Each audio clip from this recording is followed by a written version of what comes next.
man sits alone in his apartment at 3 a.m., scrolling through images of women he will never meet.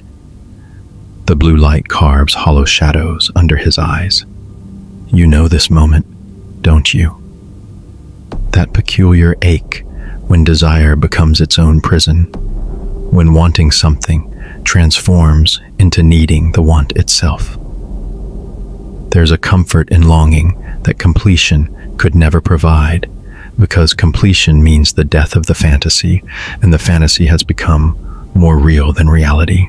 In a city where rain never stops falling, there lived a man who collected beautiful things, not objects.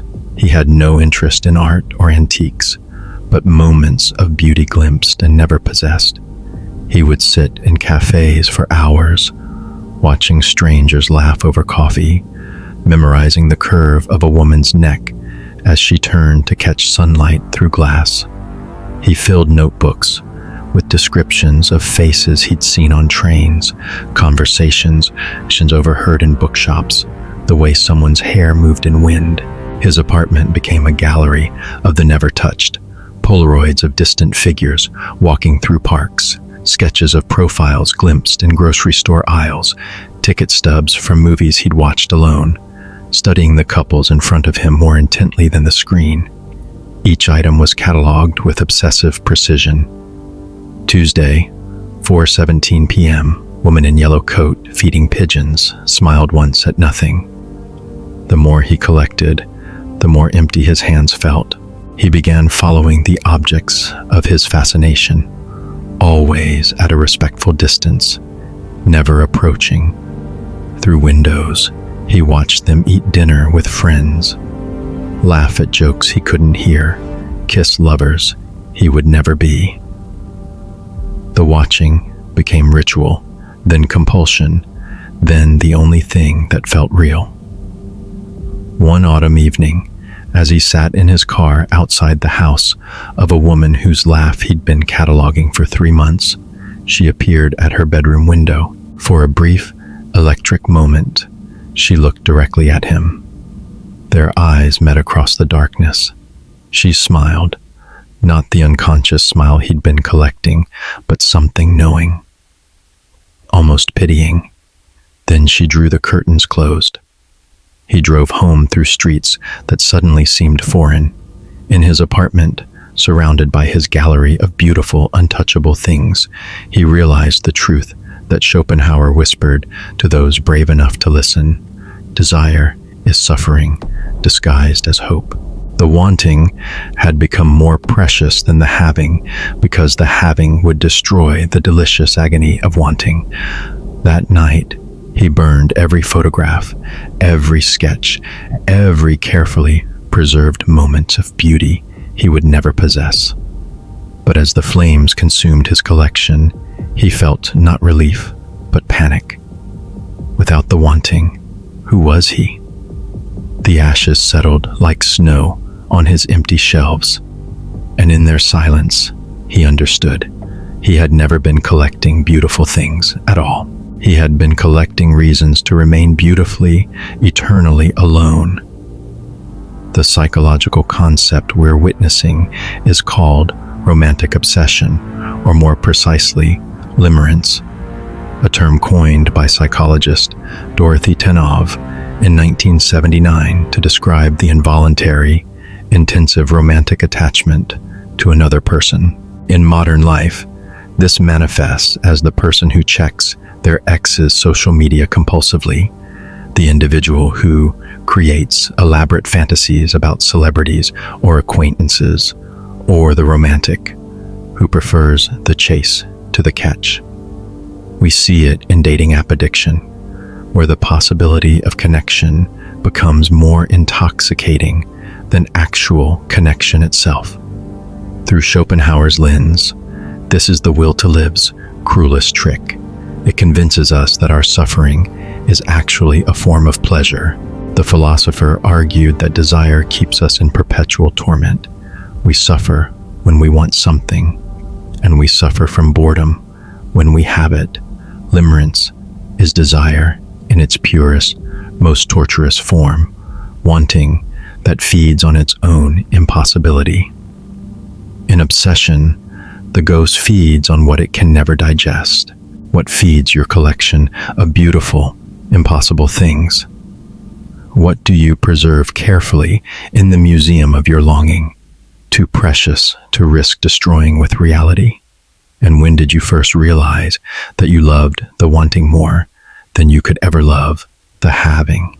The collector sits in his empty apartment, surrounded by the ashes of his devotion, finally understanding that he was never the curator of beauty.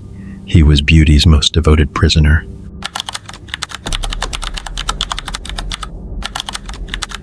The more faces you wear, the less you remember your own. In the bathroom mirror, a man practices different smiles for different people. Each one feels like a mask, slipping over a mask, slipping over emptiness. The conference room was full of faces, and Marcus had one for each of them. For Janet, from accounting, he wore the face of someone who cared deeply about quarterly reports. For his boss, the face of ambitious competence tempered with respectful deference. For the new intern, the face of a mentor who remembered what it was like to be young and eager. He switched between them seamlessly, like an actor between scenes, never missing a cue, but in the space between faces. In that split second, when one mask dissolved and another formed, Marcus sometimes glimpsed something that terrified him. Nothing at all. In a theater district where every building housed a different play, there lived a man who had mastered the art of becoming whoever others needed him to be. His closet contained not clothes, but costumes. The casual Friday outfit that said, "I'm approachable but not unprofessional." The weekend wear that whispered, "I have interesting hobbies." The formal attire that declared, "I understand power and respect it." He had studied the science of likability like a doctoral dissertation, the tilt of his head that conveyed active listening, the precise timing of when to laugh at someone else's joke, the way to mirror body language without being obvious about it. He knew that people who repeated your name in conversation felt more connected to you, that asking follow-up questions made others believe you found them fascinating, that the right amount of self-deprecating humor could make you seem both confident and humble. And it worked.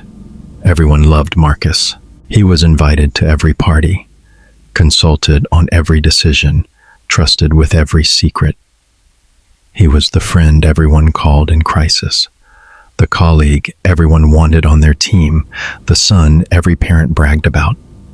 He collected affection like other people collected coins, each relationship a carefully polished addition to his vast social portfolio. But alone in his apartment at night, Marcus would stand before his bathroom mirror and try to remember who he was when nobody was watching. He would practice different expressions, searching for one that felt authentic. Angry? He couldn't access anger without an audience to perform it for.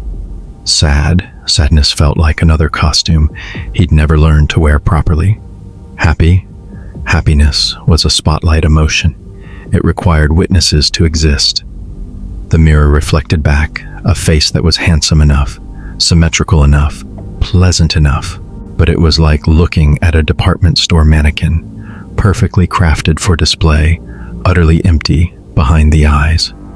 He began staying up later, avoiding the mirror, afraid that one day he might look into it and find nothing staring back.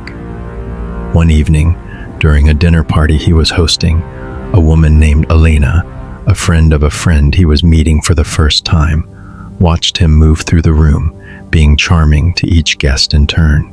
As he approached her with his carefully calibrated party host smile, she said quietly, "It must be exhausting, being everyone but yourself." The question hit him like cold water. Not because it was cruel, but because it was kind. Someone had finally seen through the performance, and instead of rejecting him, had offered him something like compassion. For the first time in years, Marcus's face went completely blank. No mask rose to replace the one that had fallen. He stood there, naked and terrified, and realized he had no idea how to answer because he had no idea who would be doing the answering. That night, after the guests had gone home praising his hosting skills, Marcus sat alone with the dirty dishes and understood what Carl Jung had meant about the persona becoming a prison. He had become so skilled at wearing faces that he had forgotten he once had one of his own. This is the psychological concept known as false self, a term developed by psychoanalyst Donald Winnicott to describe the defensive facade we create to protect our true self from perceived threats. In modern life, we see this in the social media curator, who crafts the perfect life online while feeling hollow inside, the people pleaser who says yes to everything while slowly disappearing, the professional chameleon who adapts so completely to every environment that they lose track of their own preferences and values. Schopenhauer understood this as another manifestation of the will's tyranny. It drives us to seek approval and acceptance so desperately that we sacrifice our authentic nature on the altar of social success. The philosopher saw how the world as representation, the social reality we perform, could completely eclipse the world as will, our deeper, truer nature. The tragedy of the false self is that it works perfectly until it doesn't. When was the last time you looked in the mirror and recognized the person staring back? How many faces do you wear in a single day? And which one do you put on when you're completely alone? What would happen if you stopped performing yourself and simply started being yourself, whoever that might turn out to be? Marcus learns to sit with the discomfort of not knowing who he is, understanding that the emptiness he fears might actually be space, room for something real to finally grow.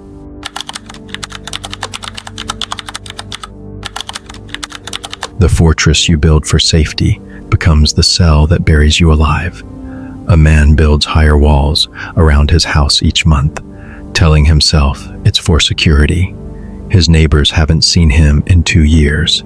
David's routine was precise as clockwork. Wake at 6:47 a.m., coffee at 6:52, check the locks on all 3 doors, review the day's schedule, eliminate any activity that involved unpredictable human interaction. By 7:30, he was safely ensconced in his home office, earning money from clients he would never meet in a world he could control absolutely. But control, like quicksand, has a way of swallowing those who depend on it too heavily.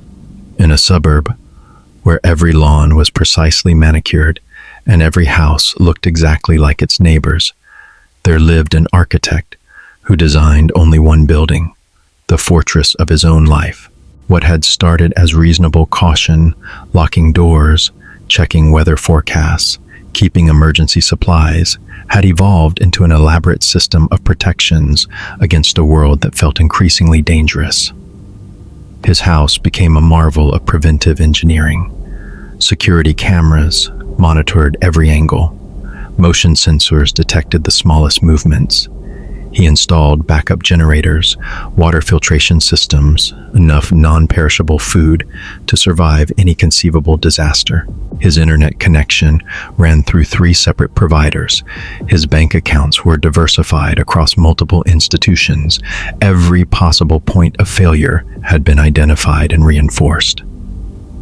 The architecture extended beyond the physical. His social interactions were scripted and limited. He maintained exactly 3 friendships, each carefully managed to avoid emotional messiness. He dated through apps that allowed him to screen potential partners with algorithmic precision, rejecting anyone who seemed too spontaneous, too emotional, too unpredictably human. His calendar was color-coded, with buffer time built around every appointment, to account for unexpected delays or complications. Friends jokingly called him the most prepared man in America. They admired his discipline, his foresight, his ability to weather any storm.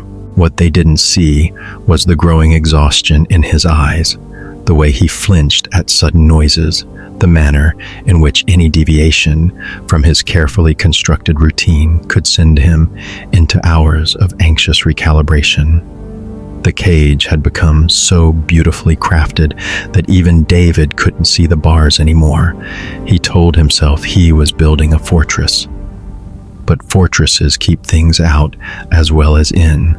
Each new security measure, each refined protocol, each elimination of potential chaos made his world smaller, safer, and more suffocating. One spring morning, a neighbor's child kicked a ball into his yard. When David opened his door to return it, he found himself face to face with a little girl who couldn't have been more than 7 years old. She looked at his elaborate security system, the cameras, the sensors, the multiple locks, and asked with the devastating clarity that only children possess, "Why do you live in jail?" The question landed like a physical blow. David stood there, clutching a child's toy, surrounded by the magnificent architecture of his own imprisonment, and realized that somewhere along the way, his need for safety had become indistinguishable from his fear of living. As Schopenhauer observed, what we call security is often just fear wearing a more respectable mask. That night, David sat in his perfectly controlled environment and understood for the first time that he had spent years building a cage so elaborate, so reasonable, so apparently necessary, that he had forgotten it was still a cage. The key had been in his hand all along, but he had become so attached to the safety of confinement that freedom felt like the real prison. This is agoraphobia in its psychological sense, not just the fear of open spaces, but the broader anxiety disorder where safety-seeking behaviors gradually constrict one's world until the very measures taken to reduce anxiety become its primary source. We see this in the person who stops dating after a bad breakup, the entrepreneur who becomes paralyzed by risk analysis, the parent who wraps their children in so many protections that the children never learn to protect themselves. Schopenhauer would recognize this as the will's paradoxical trick. In our desperate attempt to avoid suffering, we create the condition for a different, more subtle form of suffering, the slow strangulation of our own possibilities. The philosopher understood that life without risk isn't safety, it's death by another name. What do you keep building to keep yourself safe? What systems have you created that now feel more like prisons than protections? And what small door might you open today just to remember what the air tastes like on the other side of your carefully constructed walls? The architect stands at his door, ball in hand, staring at the lock he could turn at any moment, finally understanding that the strongest cages are the ones we build with our own desperate love of safety.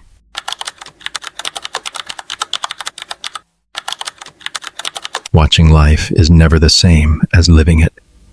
A woman sits in a coffee shop, not drinking her coffee, watching a couple argue 2 tables away, and feeling more alive than she has in months. Sarah had perfected the art of living vicariously. She knew more about her neighbors' relationships than they did, followed her high school classmates' careers with the devotion of a biographer, and could recite the intimate details of celebrities' lives with encyclopedic precision. Other people's drama was her daily bread, their triumphs and failures, the only emotions that felt real anymore. In a library that never closed, where every shelf contained the biography of someone else's life, there lived a woman who had become an expert on living without ever learning how to live. She spent her days in careful observation, studying the world, like an anthropologist documenting a foreign species she could never join. Her apartment was a museum of other people's experiences, bookshelves lined with memoirs and autobiographies, magazines chronicling the lives of strangers, photo albums filled not with her own memories, but with images she'd collected from social media, friends' vacations she'd never taken, parties she'd never attended, achievements she'd never attempted. She could tell you the exact progression of 3 different friends' divorces, the career trajectory of her college roommate, the dating history of at least a dozen people she followed online. But ask her about her own life, and she would go quiet, as if the question were in a language she'd never learned to speak. Sarah had discovered that watching was safer than participating. Observers don't get their hearts broken, don't fail at their dreams, don't embarrass themselves at parties or say the wrong thing in important meetings. From the audience, life looked manageable, even beautiful. The complications that destroyed other people seemed obvious and avoidable when viewed from a comfortable distance. She became a connoisseur of other people's mistakes. When friends came to her for advice, she was brilliant, able to see patterns they couldn't, to offer insights born from years of studying human behavior from the outside. They valued her perspective, her wisdom, her apparent emotional stability. What they didn't realize was that her clarity came not from experience, but from the perfect vision that distance provides. The watching became its own addiction. She would spend hours scrolling through social media, not posting, but consuming other people's lives with the hunger of someone starving for experience.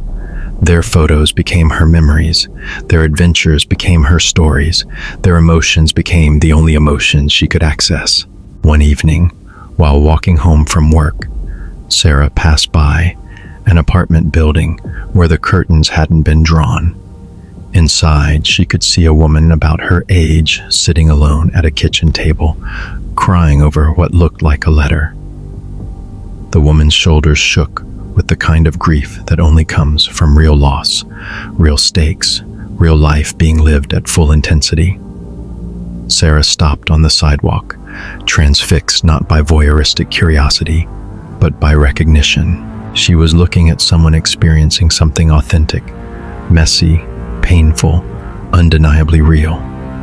And in that moment of watching someone else's genuine emotion, she felt more alive than she had in years. The realization hit her like ice water. She had become addicted to other people's lives because she had forgotten how to have one of her own. Standing there in the darkness, invisible to the grieving woman, Sarah understood what she had become. Not a student of life, but a refugee from it. Not wise, but empty. Not safe, but terrifyingly, completely alone. This psychological phenomenon is called vicarious living, or more clinically, substitute life syndrome. The pattern of experiencing life primarily through others rather than direct engagement. We see this everywhere in modern life. The sports fan, whose mood depends entirely on their team's performance. The social media addict, who feels more connected to strangers online than to people in their physical presence. The person who reads endless self-help books, but never applies the advice to their own situation. Schopenhauer understood this as another form of the will's deception. It convinces us that observation equals participation, that understanding equals experience. The philosopher saw how we could become so enamored with life as representation, the stories we consume about others, that we forget about life as will, the direct engagement with our own existence that alone can provide genuine fulfillment. How many hours do you spend consuming other people's lives versus creating your own? What stories are you following more closely than your own story? And what might happen if you closed the book of everyone else's experience and finally opened the first page of your own? Sarah turns away from the window, understanding that the most dangerous form of blindness is perfect vision into everyone else's life while remaining invisible to yourself.